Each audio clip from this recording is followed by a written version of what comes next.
Kakarot was scared, so he's not here yet.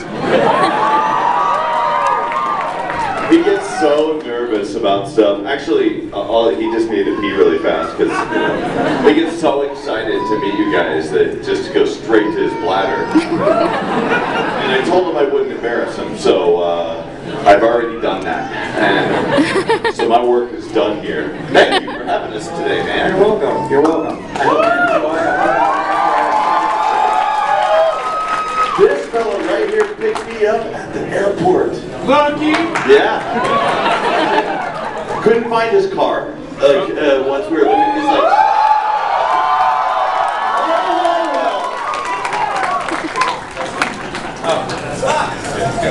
Awesome. ladies and gentlemen, Hey. the incredibly sexy Sean Schemmel. So excited to be here in Vegas again. This is very exciting. I think last time we were actually in this building. Do you remember years ago we did, well, I'm not going to mention the convention, but we were in a similar building. This one's superior though. There's a far better building. Far better convention. Wow, I like this one. We have standing room only. Wow. This is surprising. Packing it in. This Sorry is we're awesome. starting late. It was just a little logistics. Well, so are you gonna do some announcements? He's going to regale some stories, some childhood stories. Yeah, so just to let everyone know, this is going to be Q&A style. Please be orderly in this line. I have assistants there to help you guys out. One question, and once you're done, please walk off and go back to the back of the room. Go. Just leave go the back home. Once you ask the question, you must leave the building. And we'll tape it, we'll record it for you and send it to you. And one question per person, please, and no shout-outs, anything like that from your phone. Please keep it a professional question for these guys. All right? Thank you. Appreciate it. Do you want to do any kind of announcing of what you're up to lately before we start taking questions? Sure. Lately I've been going to a lot of conventions. Currently I'm at a convention in Las Vegas. Yes, that's true. Yeah. Yeah, hey, that's cool. That's awesome. That's what I've been up to. Just in case you guys aren't aware, my name is Christopher Sabat, and I'm a voice actor from Dallas, Texas, and I do the voice of Vegeta and Piccolo and Yama,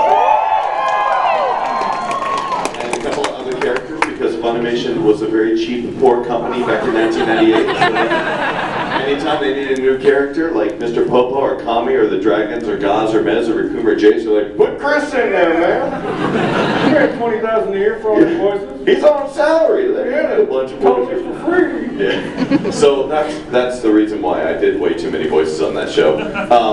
Also, in other things, I played Kuwabara and Yu Yu Hakusho. I started about the panty and stocking. There are a lot of anime fans out here.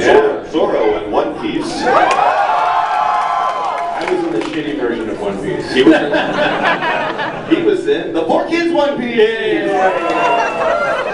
But I was in the movie. I was Dr. Indigo in the Funimation movie. That is true. That's true. But continue, sorry. And I do other things too, and you can find it all on IMDb or BehindTheVoiceActors.com/Christopher Sabat /Blame. Sean, how about you? My name is Sean Schemmel, and I'm best known as the voice of Goku and King Kai.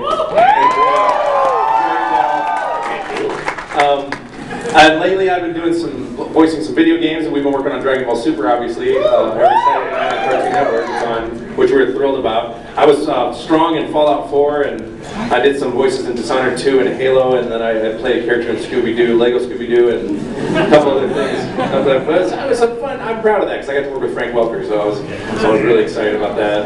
Sean called me like crying. Oh yeah, I was crying. I was totally crying. Frank Welker's in the room, and I couldn't say my lines.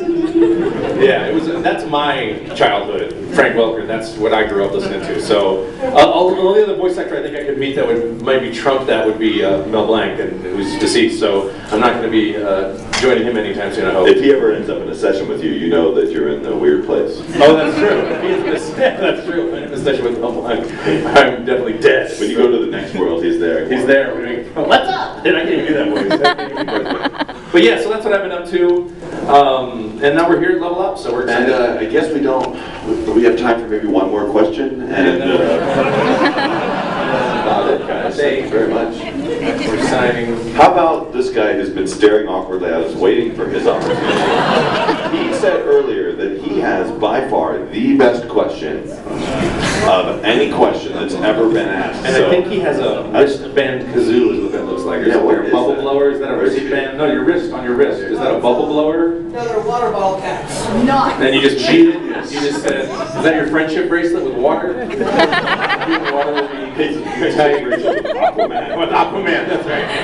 Aquaman gave us, no he didn't. He totally did. Fights crime underwater. He makes clothing out of sea trash. Sea trash and hands it to humans. Sorry, this has turned into a different question. Yes.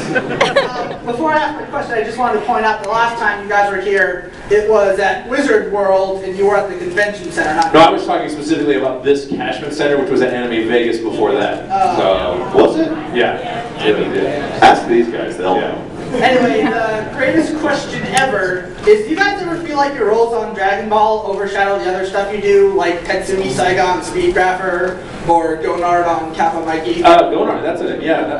You know, I don't. It doesn't bother me. It does overshadow it, and I don't care. I mean, it's great. I don't. In fact, I like it when people go, "Oh my God, your MTV did so much stuff." I'm like, "Yes, I fooled you. Haha." Like, I don't want you to be able to pick up my voice every time I'm on a show. Otherwise, it's like, you know, just me instead of the character I'm doing. So, yeah, I love the fact that DBZ overshadows a lot of other stuff. It's great because people get to discover it, or and also it's better than your work being overshadowed by some dumb sitcom or something that you did that you're totally embarrassed. Yeah, that's true.